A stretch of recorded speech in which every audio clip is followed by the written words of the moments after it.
மிக முக்கிய முடிவாக மத்திய அரசு மக்கள் தொகை கணக்கெடுப்பிலே நம்முடைய ஒவ்வொரு பகுதியை சார்ந்த மக்களுடைய நீண்ட நாள் கோரிக்கை மற்றும் சமுதாயத்தினுடைய ஒருங்கிணைந்த வளர்ச்சி, அதற்காக ஜாதிவாரி கணக்கெடுப்பு என்கின்ற ஒரு விஷயத்தையும் நேற்று அறிவித்திருக்கிறார்கள். இதன் வாயிலாக தமிழகம் மட்டுமல்ல பல்வேறு மாநிலங்களில் மக்கள் தொகை கணக்கெடுப்பின் போதே அவர்கள் சார்ந்திருக்கின்ற சமுதாயத்தை பற்றிய கணக்கெடுப்பின் வாயிலாக வரக்கூடிய காலத்தில் இன்னும் கூட மேம்பட்ட வகையிலே அவர்கள் வளர்ச்சிக்கு திட்டங்களை வகுக்க முடியும் என பாரதிய ஜனதா கட்சி நம்புகிறது. பிற்படுத்தப்பட்ட மிகவும் பிற்படுத்தப்பட்ட பட்டியலின பழங்குடி மக்களுடைய நலனை எப்போதுமே பிரதானமாக வைத்திருப்பவர் பிரதமர் மோடி அவர்கள். கடந்த 12 வருடங்களாக இதுவரை இல்லாத அளவிற்கு அதிகமான ஓபிசி சமூகத்தினர் அமைச்சரானது, ஓபிசி நேஷனல் கமிஷனுக்கு சட்டப்பூர்வ அந்தஸ்தை கொடுத்தது, அதிகமாக பட்டியலின பழங்குடி மக்களுக்கான வளர்ச்சி திட்டங்களை செயல்படுத்தியது. குறிப்பாக இந்த சமூகத்தை சார்ந்த மக்கள் தான் அதிகமாக வறுமை கோட்டிற்கு கீழாக இருந்தார்கள்.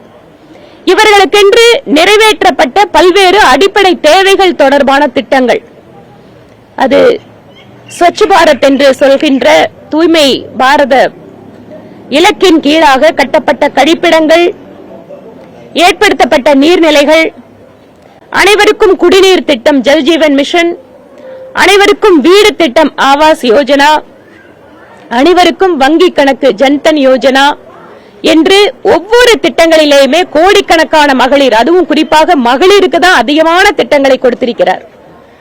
இலவச எரிவாயு இணைப்பு, வங்கி கடன் திட்டத்திலே பெண்களுக்கு முன்னுரிமை என்று பெண்களுடைய மேம்பாடு என்பது இந்த இன்க்ளூசிவ் குரோத்தில் மிக முக்கிய ஃபேக்டரா இருந்திருக்கு. அதனால் இப்போது அடுத்த கட்டமாக மக்கள் தொகை கணக்கெடுப்பின் வாயிலாக இன்னும் கூட டார்கெட்டட் இன்டர்வென்ஷன் ஆங்கிலத்தில் சொல்லுவாங்க, யாருக்கு எந்த உதவி தேவையோ அவர்களுக்கு அந்த திட்டங்களை கொண்டு போய் சேர்ப்பது.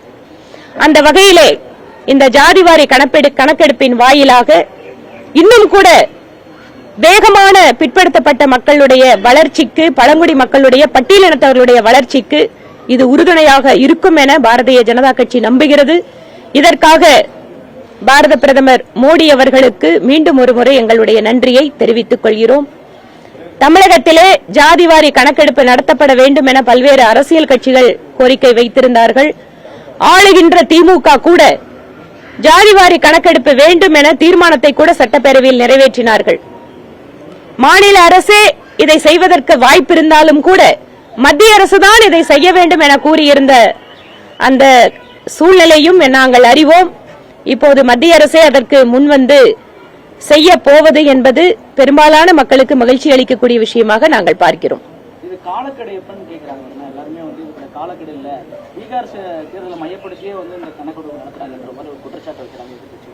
நம்மளோட நாட்டிலிங்க ஒவ்வொரு வருஷமும் ஏதாவது ஒரு 2 மாநிலம் 3 மாநிலத்துக்கு எலெக்ஷன் வந்துட்டே தான் இருக்குது. ஏதாவது ஒரு வருஷத்தை நீங்க சொல்ல முடியுமா எலெக்ஷன் இல்லாத வருஷம் அப்படின்னு?